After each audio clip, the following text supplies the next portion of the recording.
Pode sentar comigo. Boa noite. Paz a todos. Tudo bem com vocês? Amém. Amém. E amém. Recebi o convite, do Cléber, de estar trazendo a palavra nessa noite. E quando o Cléber me convidou, eu falei para ele que Deus ele já havia me mostrado. E quando Deus ele me mostrou que eu traria essa mensagem, eu questionei e falei: Deus, mas como que eu vou? Como que eu vou? E a gente entende que a presença de Deus ela é maior em nossa vida. E nós necessitamos de depender da presença de Deus. Abra sua Bíblia em Apocalipse 11, 19.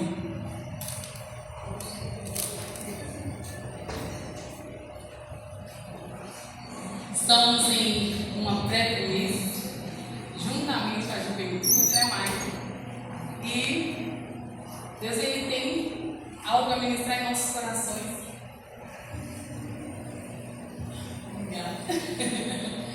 E o tema é a Arca da Aliança. Quem aqui não sabe o que é a Arca da Aliança, o que significa a Arca da Aliança? Todos sabem?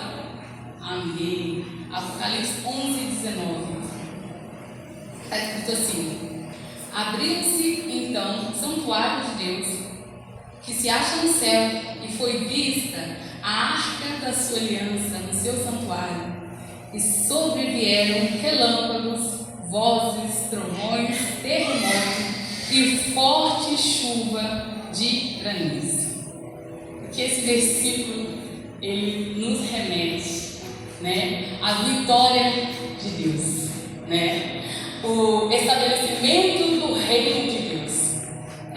Esse lembrete em Apocalipse nos lembra da presença de Deus, de uma aliança formada por Deus entre nós. E aqui temos um símbolo da arca, em uma miniatura, mas nós vamos entender um pouco sobre o que é a Arca da Aliança. A Arca da Aliança era um baú sagrado que guardava as tábuas dos 10 mandamentos, o cajado de Arão e um vaso com maná. Então, tinha 3 itens que ficavam guardados dentro da arca, que era a tábua com os 10 mandamentos, o cajado de Arão e um vaso com maná. Era um símbolo da presença de Deus entre os israelitas e um dos objetos mais sagrados do judaísmo e cristianismo. Então, nós entendemos que a arca, ela era extremamente importante, e tinha que estar preparado para tocar na arca. Não podia ser qualquer pessoa que poderia tocar na arca. E a gente entende que se tocasse de uma forma errada, morria. Amém? Até aqui, entenderam? A Arca da Aliança foi construída segundo as medidas e os detalhes que Deus concedeu a Moisés, e era a parte central do tabernáculo, aonde a gente encontra esse texto, lá em Êxodo 35. Então a gente consegue estudar ali sobre a Arca da Aliança e a importância da gente conhecer a palavra de Deus. Então, para que a gente possa atrair a presença, para que a gente possa viver em comunhão, a gente necessita de conhecer a Bíblia. Nós necessitamos de estudar a Bíblia. E aqui na Bíblia fala que Moisés recebeu as instruções de Deus. Então não foi feita de qualquer maneira.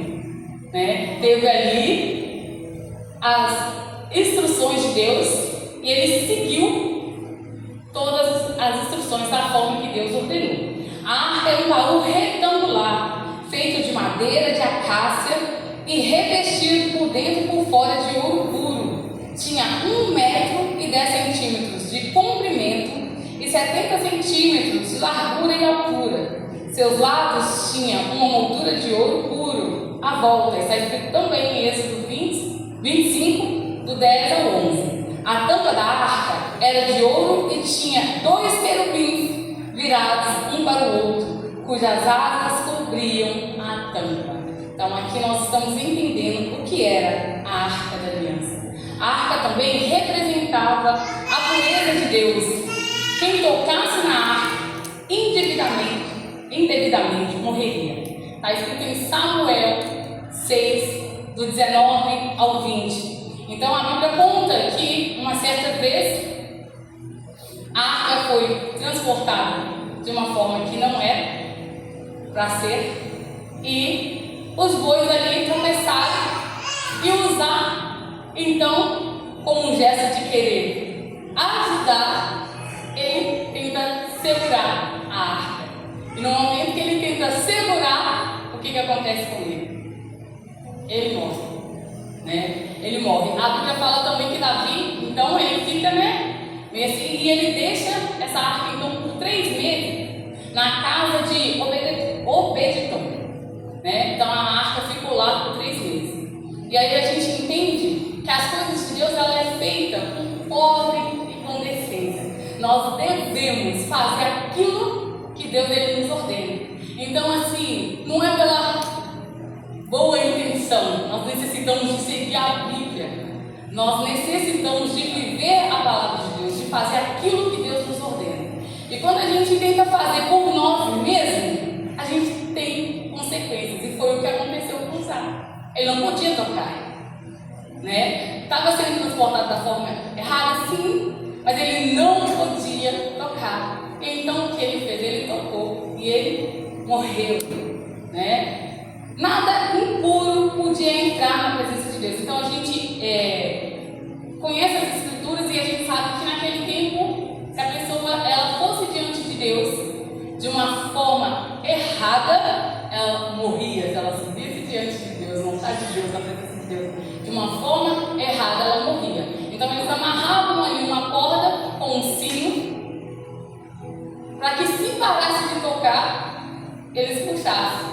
Porque se a pessoa fosse até lá, retirar, ela morreria também. Então nós precisamos de ter uma vida íntegra diante de Deus. Hoje, somos salvos pela graça, né? O véu foi rasgado, nos deu livre acesso a Deus. Somos salvos pela graça. Mas, ainda assim, hoje pessoas pensam que estar na presença de Deus é brincadeira e que pode se achegar de qualquer forma. Hoje, talvez você não morra ao subir ao altar de qualquer maneira, fisicamente, porque existe uma morte que é pior que a espiritual. Porque a morte física, para nós cristãos, é uma maravilha, porque nós sabemos para onde vamos, nós sabemos que estaremos com Cristo. Mas e a morte espiritual? Então nós necessitamos de se achegar a Deus de uma forma correta. Nós necessitamos de buscar a presença de Deus. Quem levava a Arca da Aliança eram os levitas. Eles se preparavam para isso. Como você tem se achegado diante de Deus? Como você tem apresentado diante de Deus? Você tem vindo de qualquer maneira? Você tem feito as coisas de qualquer maneira? É para Deus mesmo e Ele aceita qualquer coisa. Será que você tem feito dessa forma? Aqui a Bíblia nos fala que quem levava a arca eram os levitas e eles se preparavam para isso, né? Eles viviam em extrema comunhão com Deus, eles viviam de uma forma íntima com Deus, eles buscavam a presença de Deus. Os levitas eram auxiliares e sacerdotes, eles levavam a Arca da Aliança, eram músicos, né? Então eles tocavam ali flautas, eles tocavam símbolos e harpas, mas eles se preparavam, como você tem se apresentado diante de Deus. Estamos aqui em uma pré-primícia, como você vai entregar a sua primícia para Deus. O que você tem feito? Hoje pela manhã eu acordei e às 6 horas que eu me consagrei e eu falei, Deus, eu preciso me apresentar de uma forma correta diante de Deus. E a gente tem que entender isso, a gente quer fazer as coisas para Deus de qualquer maneira. E a gente entende que por vivermos o tempo da graça,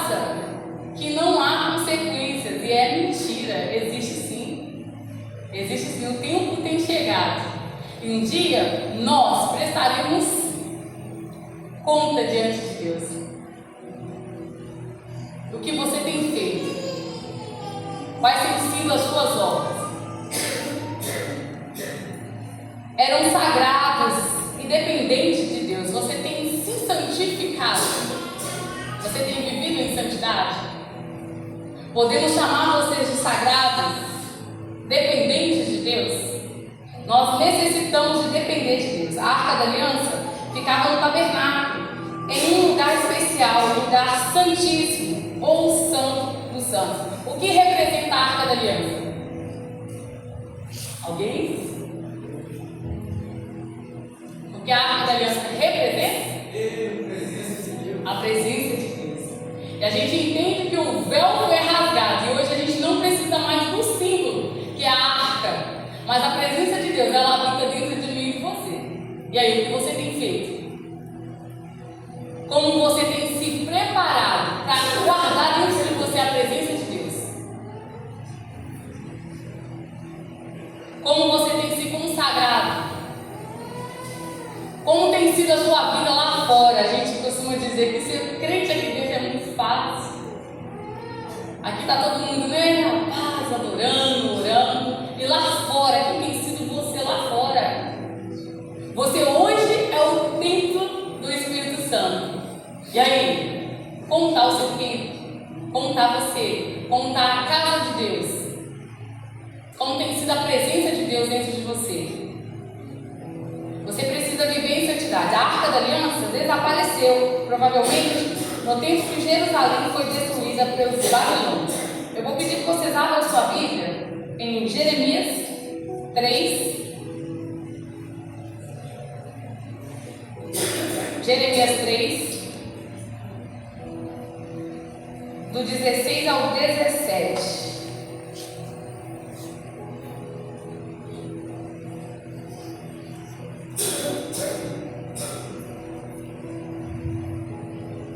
Jeremias 3, do 16 ao 17.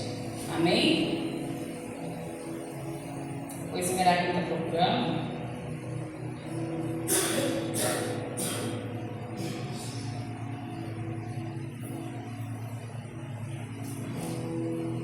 Amém? Está escrito assim: e quando vocês se multiplicarem e se tornarem fecundos na terra, então diz o Senhor, nunca mais se exclamará a Arca da Aliança do Senhor.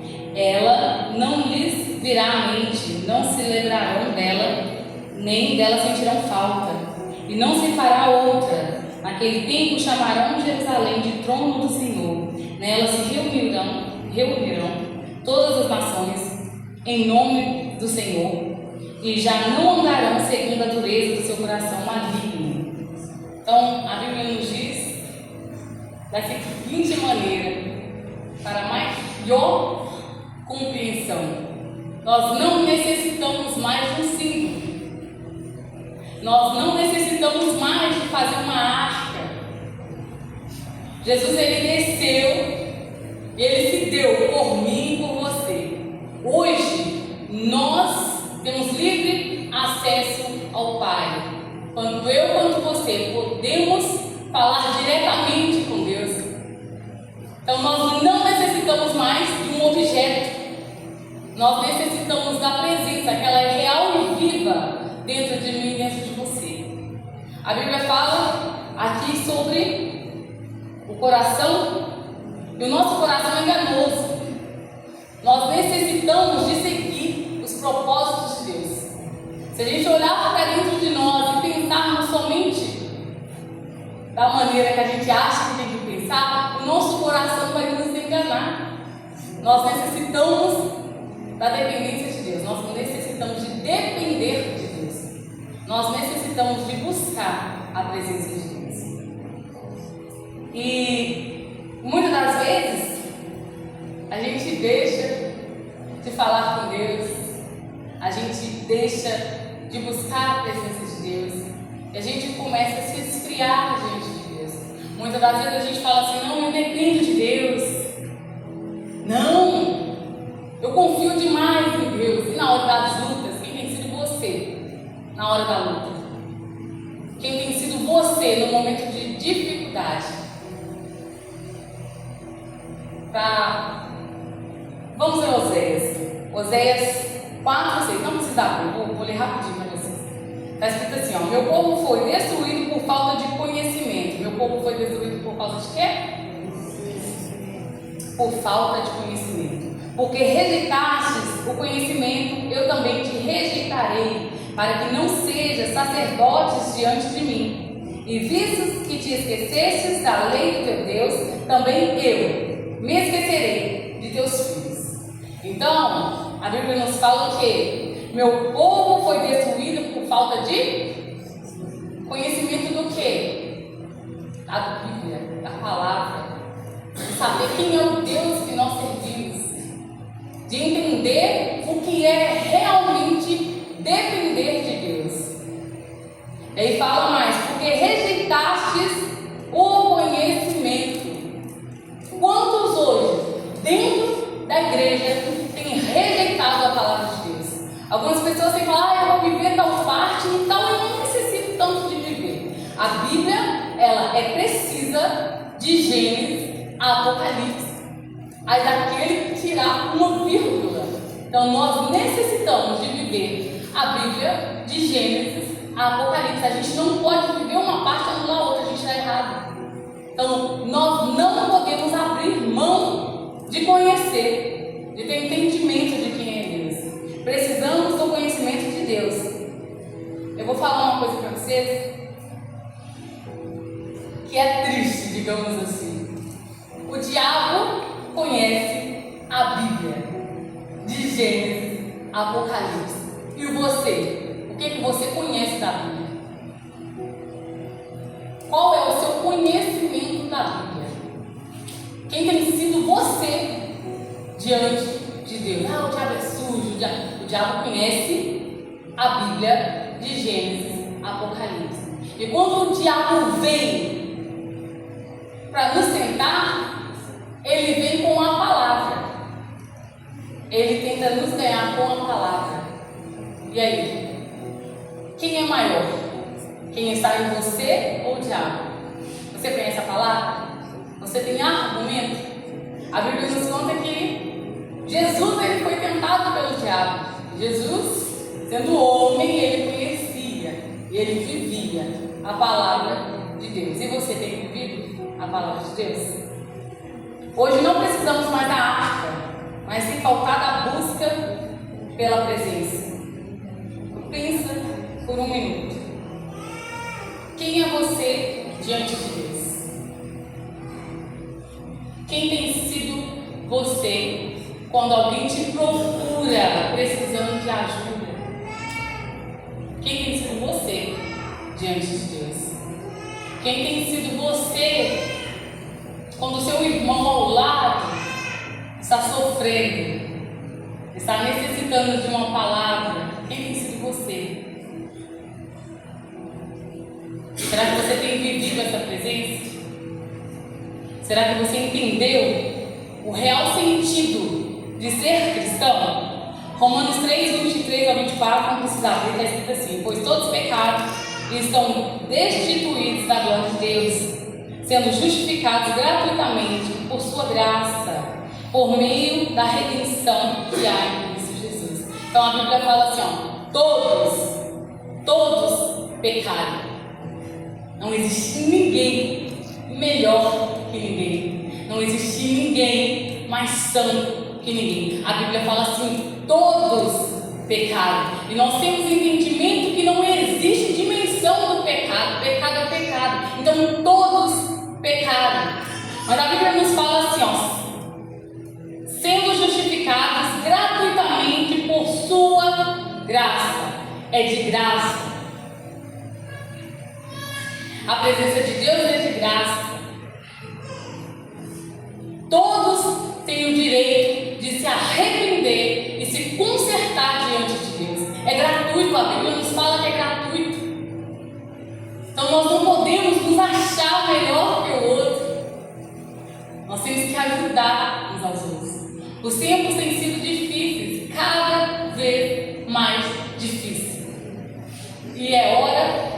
estender a mão, é hora de ajudar, é hora de ser como Jesus. Falar que somos como Jesus é muito fácil, mas na hora de executar, quem tem sido você?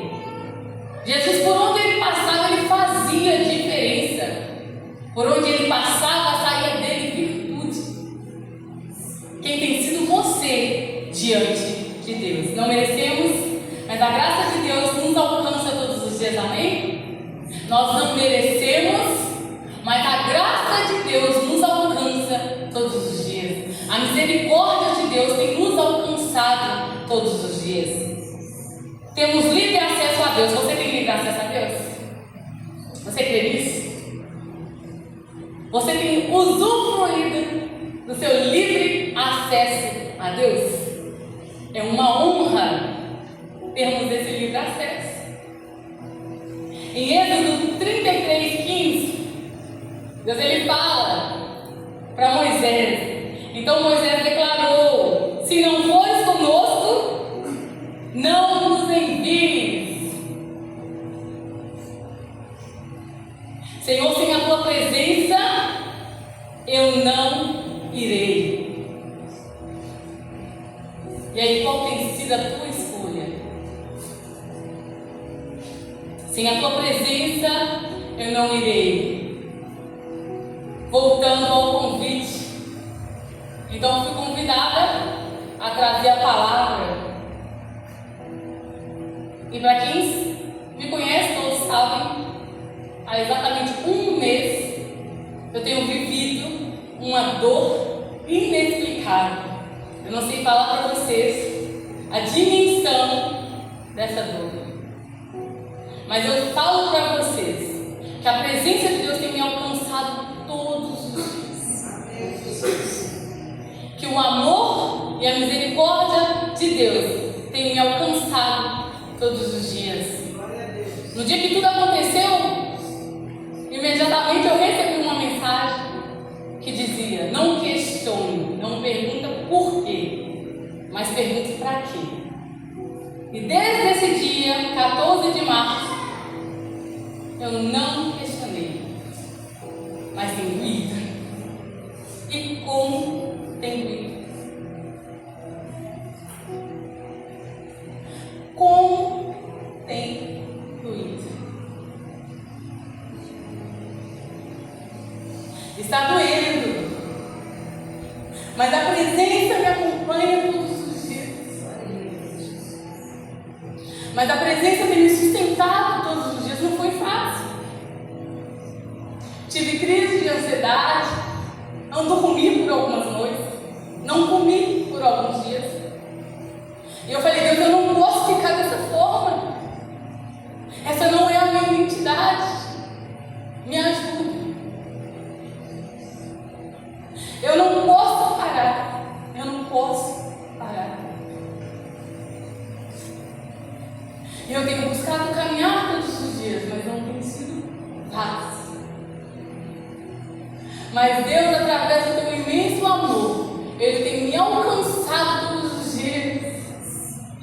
E o amor dele é tão grande que tem me constrangido todos os dias. Eu falo: meu Deus, eu não mereço tamanho amor.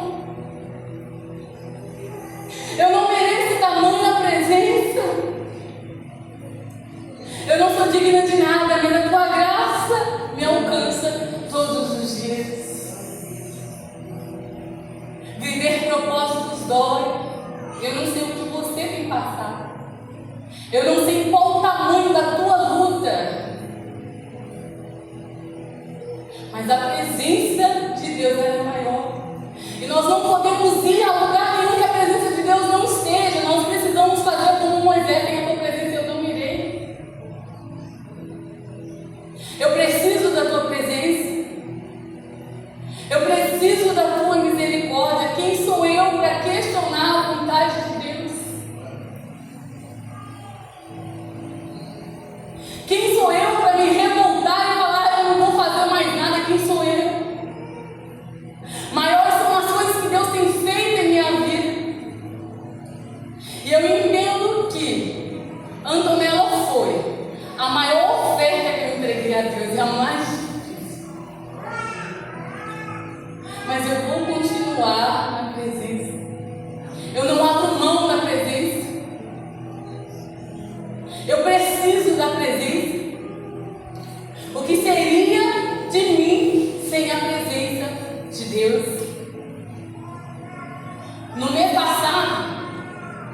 seria ministrado no culto de casais, ao qual eu e Gesiel somos líderes, o tema metamorfose.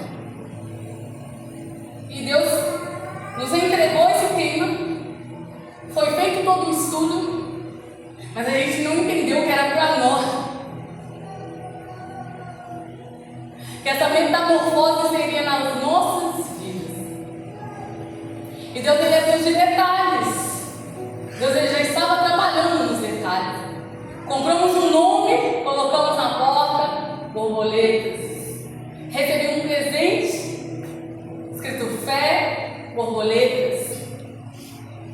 E aí, em meio à dor, dentro do hospital, eles me entregaram ela no colo, assim que ela nasceu. Para quem não sabe, ela nasceu viva, toda formada. Ela só era muito prematura e não sobreviveu. Mas ela não tinha nenhum problema de saúde. E eu também não tinha nenhum problema de saúde. A infecção pela qual vocês intercederam e oraram por mim, ela foi ocasionada depois. Porque eu voltei para casa com a bolsa rompida. Então, na quarta-feira ainda eu não tinha nenhuma infecção, meus exames estavam todos bons. Mas pelo fato de voltar com a bolsa rompida, eu tive a infecção, né? E fiquei em um estado grave. E acredito que a misericórdia de Deus me alcançou mais uma vez. Na hora que a criança saiu, ele já tinha me falado que não tinha o que fazer. E ela ficou viva de 8h30 até meio-dia no meu colo. E eles falando, ela está com suspeita de sepsia. Depois eles começaram a falar, ela está com sepsia, que é infecção generalizada, no caso, eu. E aí eu olhei para lá, às vezes eu estava ali chorando e eu falei, Deus, não permita que eu morra. Me dê mais uma chance. E assim Deus fez. Em meio à dor eu consigo ver tamanho amor e cuidado de Deus. A metamorfose, ela é um processo lindo, mas que dói. A borboleta, até chegar na fase da borboleta, ela sente dor. A gente vê de uma forma linda, lagarta, virou e tal, mas dói. É um processo dolorido. E nós estamos vivendo um processo de transformação, de dependência e de cuidado de Deus. Eu escrevi aqui só para vocês entenderem. Metamorfose. Primeiro, borboleta fêmea deposita os ovos em folhas. 2. Os ovos eclodem e liberam as larvas conhecidas como lagartas. 3. As lagartas comem as folhas para crescerem e guardarem energia para a próxima fase. 4. As lagartas formam a pupa, uma espécie de casulo, também chamada de crisálida. A crisálida abre-se e sai de dentro dela a borboleta. Superar desafios. Qual tem sido o desafio que você tem enfrentado hoje? Qual tem sido a sua luta? E qual tem sido a sua escolha? Eu tinha todo um quadro para estar deitada lá em cima da minha cama, que era a única coisa que eu queria fazer. Não queria levantar de forma alguma, queria ficar lá deitada. Por algumas noites, Gisele falou, não, em nome de Jesus, vamos orar aqui, você precisa dormir. Eu falava, eu não consigo. E quando eu durmo, eu tenho pesadelos. A minha mente estava atolada. Então, não estava conseguindo dormir. Mas, eu entendo que Deus é um Deus de detalhe. E Ele tem nos ensinado a superar, a depender, a confiar. E por algum tempo eu pensei assim, meu Deus, eu falei que eu estava vivendo um milagre, né? Os médicos falaram que eu não podia engravidar, e aí eu engravidei, eu falei que eu estava vivendo um milagre, e aí eu perdi. E agora? E Deus ele testificou dentro de mim, eu vivi um milagre por 5 meses. Para quem não podia gerar, eu gerei por 5 meses. E foram 5 meses felizes. A gente foi muito feliz durante 5 meses. E Deus, Ele é um Deus maravilhoso, Ele é um Deus tremendo. Ele nos deu essa oportunidade, né, de sermos pais. O modo natural de tornar-se forte, né? O processo da metamorfose é um modo natural de tornar-se forte. Qual tem sido a sua dificuldade? O que você tem vivido no seu secreto? E eu falo para você, eu escolhi chorar, eu escolhi viver o luto, e isso não é vergonha, isso é preciso.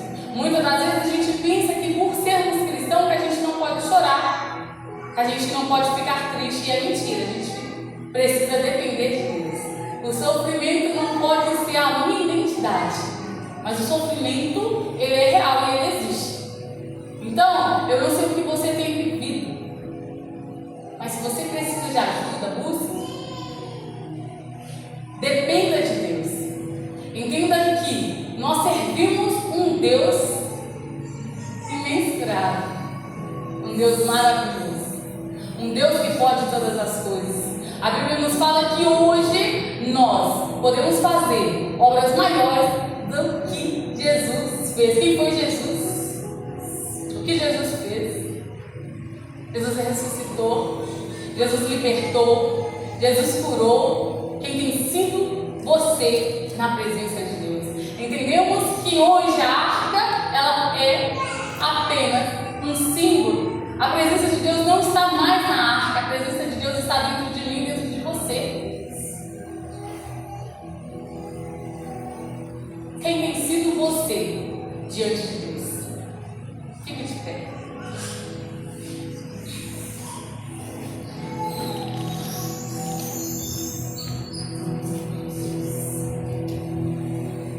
Hoje é dia de transformação. Hoje é dia de aprendermos a ser dependentes de Deus. Hoje é dia de entendermos quão grande é a presença de Deus. Vocês estão em preparamento para uma primícia. E através da sua vida, outras vidas serão impactadas. Através de você, outras pessoas serão libertas. Através de você, outras pessoas serão curadas. Porque dentro de você tem a presença de Deus. Feche seus olhos, Deus.